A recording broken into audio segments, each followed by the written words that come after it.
François Ruffin, bonjour. Bonjour. Député La France Insoumise de la Somme, François Ruffin. Le fabricant japonais de pneus Bridgestone décide de fermer son usine de Béthune dans le Pas-de-Calais. La moins rentable d'Europe, dit la direction du groupe. 863 emplois supprimés. Que dit le gouvernement? Une trahison de la confiance de l'État et de la région. Que dit le président de la région? Un assassinat. Visiblement, on a eu affaire à des cyniques et à des menteurs. Et vous, que dites-vous? Moi, je considère que les traîtres, les cyniques, les menteurs, c'est le gouvernement. Ce sont les anciens ministres et les ministres qui ont ces propos-là. Qu'est-ce que Bridgestone? C'est une délocalisation. On a investi 10 fois plus en Pologne qu'on a investi sur le site de Béthune. Pourquoi? Parce qu'on laisse importer des pneus en provenance d'Asie, en provenance de Chine, qui ont été à peu près multipliés par 4 depuis le milieu des années 2000. Qu'est-ce qu'on a connu déjà chez nous, à Goodyear, à Amiens? Délocalisation vers la Pologne. Qu'est-ce qu'a connu Continental, toujours dans mon coin, à Compiègne? À Aix-la-Chapelle aussi en Allemagne, voilà. D'ailleurs. 1800 emplois supprimés. C'était une délocalisation vers la Roumanie, sans revenir sur Whirlpool, Magneti Marelli, Honeywell. Ça fait 30 ans que ça dure. Ça fait 30 ans qu'on entend les mêmes pleurnicheurs. Ça fait 30 ans. On sait bien que ces multinationales, qu'est-ce que c'est? Ce sont des fauves. S'ils ont la possibilité d'aller chercher un coût du travail qui est plus bas en Pologne ou d'aller chercher un coût du travail qui est plus bas en Chine, elles le feront. Donc maintenant, face aux fauves, il y a deux solutions. C'est pas de faire de la morale. On ne fait pas de la morale à un fauve. Par contre, on lui met une cage, c'est-à-dire on nous protège. Ces politiques qui viennent jouer les pleurnicheurs, là, comme je les entends toujours jouer les pleurnicheurs. Vous savez, moi, ça fait 10 ans que j'ai écrit un bouquin qui s'appelle Leur Grande Trouille, journal intime de mes pulsions protectionnistes. Il n'y en a pas un qui a commencé à mettre en œuvre une solution protectionniste. Il n'y en a pas un. C'est-à-dire quoi? C'est-à-dire quota d'importation, taxes aux frontières, barrières douanières, taxes kilométriques par exemple, pour qu'un pneu qui est produit en Chine arrive ici et qu'il soit plus cher qu'un pneu qui est produit à côté de chez nous. Ça relève d'une évidence pour les Français et ça fait 40 ans que ces gens-là sont les complices des multinationales. Oui, la direction de Bridgestone vous répond en disant comment fabriquer des pneus qui ne se vendent pas. Non. En France, on achète des pneus. Par contre, qu'est-ce qu'on achète? Aujourd'hui, on achète des pneus qui ne sont plus produits en France. Voilà le sujet. C'est une délocalisation. On va acheter des Michelin. Oui, mais même Michelin est parti et a expliqué il y a un an pourquoi il partait. Parce qu'on laisse importer des pneus qui viennent de Chine. Donc maintenant, moi je dis aux responsables politiques, soit vous continuez à jouer les pleurnicheuses comme vous le faites, et c'est vous les traîtres. C'est vous les menteurs, c'est vous les cyniques. Mais c'est qui les traîtres? C'est le gouvernement? C'est Xavier Bertrand? C'est qui? C'est les gens qui ont été complices. Oui, complices. Complices depuis 40 ans. De quoi? Regardez ça. Oui. Ce masque. Oui. Masque sur blouse, médicaments. De quoi on a manqué au printemps? D'à peu près tout. Dans mon coin, la Picardie, qui était un grand coin textile, comme le vôtre d'ailleurs. Grand coin textile, on n'est plus foutu de fabriquer ça. C'est pas le fait du hasard. C'est parce que nos dirigeants politiques, depuis 40 ans, ont été les complices de suite multinationales. Sur les masques, c'est quoi? Ce sont les accords multifibres qui ont fait qu'on a détruit... Attendez, monsieur Bourdin. Oui. Qu'on a détruit l'industrie textile. Qu'est-ce qui se passe sur les pneus?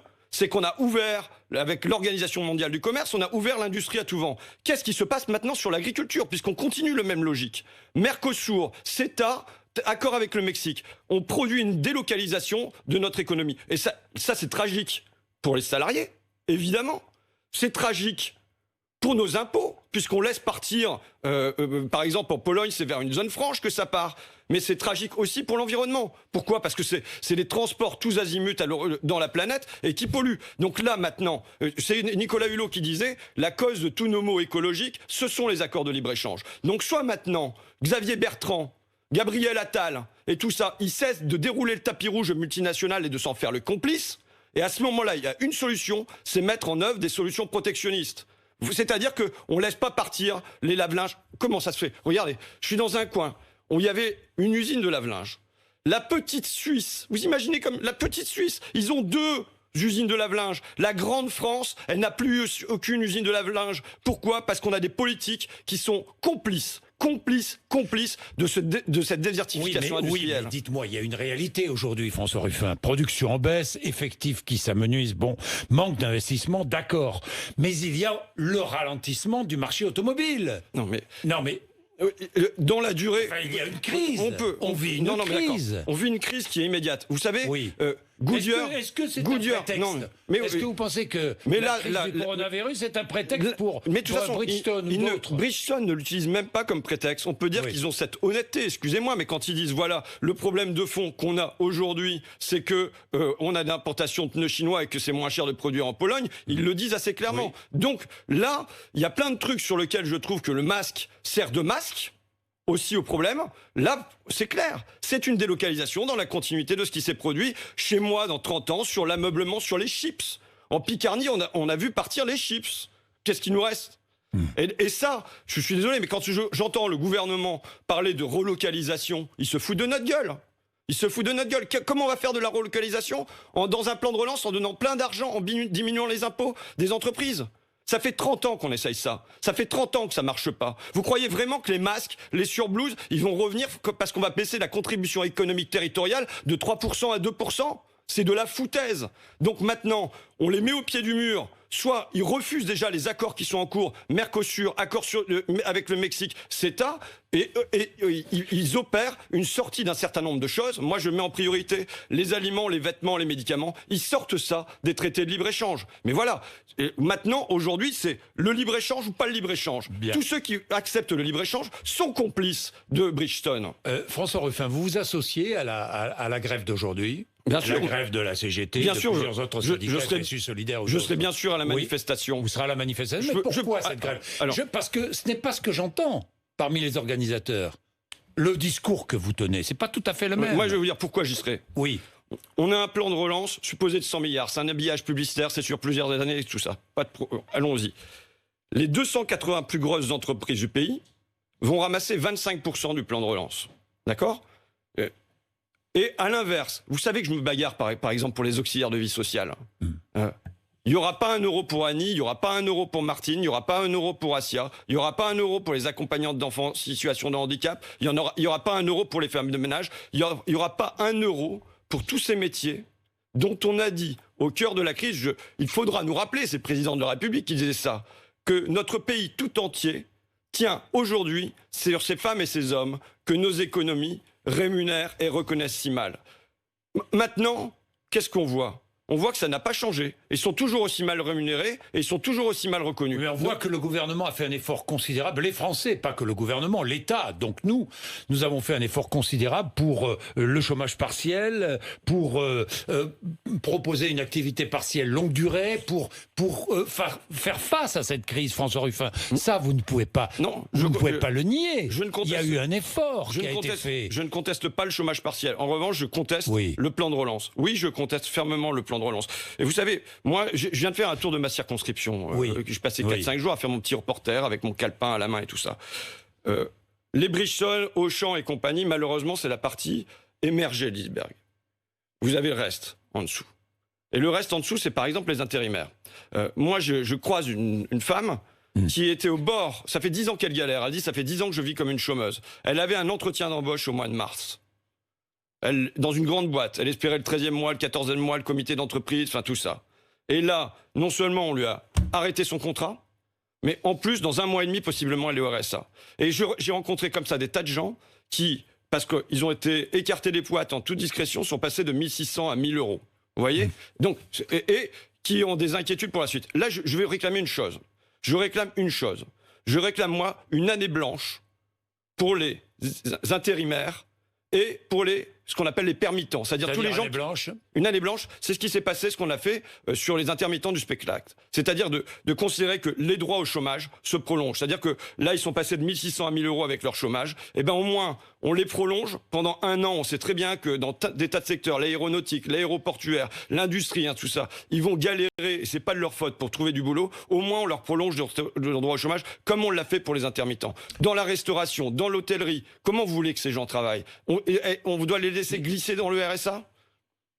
Et donc voilà, je réclame. Mais je reviens à ce mouvement de grève du jour. Le pays est en difficulté. Est-ce le moment, franchement, de se mettre en grève ? Non. On nous dira toujours que c'est pas le moment. Oui. Non, mais non. Il y a eu des gens. Peut-être des moments. Non. Là. Franchement. Oui, c'est le moment. C'est toujours le moment pour moi. Vous savez, quand on est capable de donner 100 milliards comme ça veut dire qu'on peut les orienter autrement. Et moi, regardez, il y a un rapport qui vient de paraître aujourd'hui.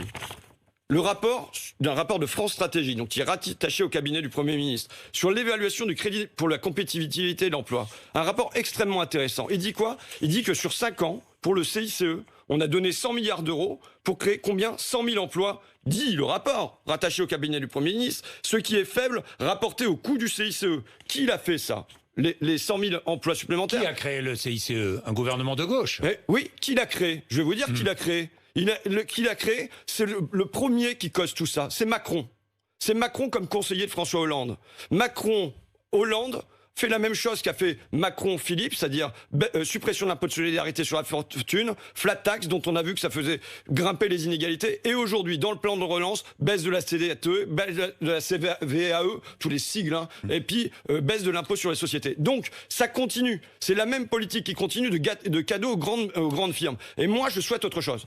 Je souhaite autre chose. On voit que quand on saupoudre comme ça, un emploi coûte 1 million d'euros avec le CICE. C'est comme si on avait donné 1 million d'euros par emploi. Vous vous rendez compte? C'est complètement dingue. Eh bien, moi, je souhaite, à l'inverse de saupoudrer, qu'on cible les secteurs qu'on veut développer. Par exemple, les premiers bénéficiaires du CICE, c'est Auchan, Casino, Carrefour. Est-ce qu'on avait besoin de donner à ces multinationales? Non, aujourd'hui, il faut cibler. Il faut donner au secteur de l'aliment, des vêtements, du médicament, pour une véritable relocalisation. Et il faut pas se podrer tous azimuts. Alors, François Ruffin, est-ce que la crise est l'occasion ou jamais de changer la société? Est-ce qu'une crise est l'occasion ou jamais de changer une société? Finalement, est-ce que la crise est une chance à vos yeux? Est-ce que vous allez jusqu'à dire cela? Non, je dis pas ça. C'est Castex qui, devant le Sénat, disait il faut profiter de cette crise pour faire perdurer les mesures temporaires. C'est pour ça que je vous pose la question. Moi, je dis pas ça. Mais je dis qu'en revanche, quand on a des secteurs, par exemple, qui se mettent à l'arrêt comme l'aéronautique, il faut réfléchir à quoi ils peuvent servir d'autres. Je vais vous donner un exemple. La Lucas est une entreprise qui existait dans les années 70 en Angleterre et ils avaient traversé une crise. Et à ce moment-là, les ouvriers s'étaient réunis, ils avaient regardé quelles étaient leurs compétences, ils avaient été voir les universités qui étaient à côté, qui leur avaient dit finalement vos compétences, vous pouvez produire des pompes à chaleur, de l'éolien et du train, rail, route. Eh bien là, ça ne devrait pas être aux ouvriers de le faire, mais ça devrait être au gouvernement de regarder comment on fait basculer un secteur entier comme celui-là. Et là, voilà. Mais quand le gouvernement dit pas question d'imposer une éco-contribution à l'aérien en cette période si difficile, n'a-t-il pas raison, François Ruffin? Je pense que c'est pas le sujet là. C'est pas le sujet. Non, oui, moi, enfin, donc vous trouvez que le gouvernement a eu raison? Non, mais je trouve que oui, mais là où il a pas raison, c'est que il laisse faire la main invisible du marché. Et la main invisible du marché, elle fera pas que les compétences de tous les gens qui sont dans l'aéronautique, qui sont extrêmement compétents, ils vont produire massivement des pompes à chaleur, de l'éolien ou dans le budget du rail route. Quand le gouvernement dit nous allons créer des postes de fonctionnaires, justice, police, éducation, vous applaudissez, j'imagine. On verra si ça se fait. Quand le gouvernement dit 7 milliards d'euros seront mis sur la table pour l'hydrogène, vous êtes heureux, j'imagine.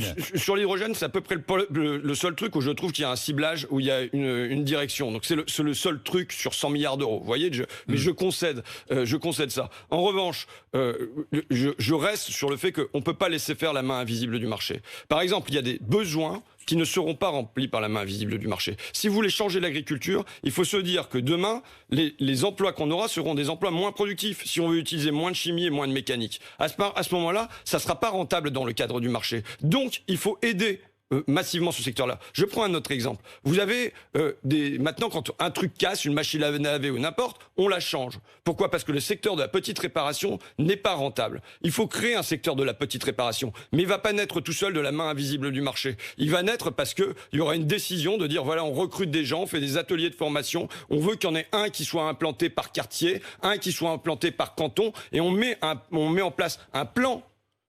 Tout sera pas nationalisé là-dedans. François Ruffin, pour changer les choses, on change les choses par la politique aussi. On change les choses parce qu'on élit des hommes ou des femmes qui veulent changer de politique.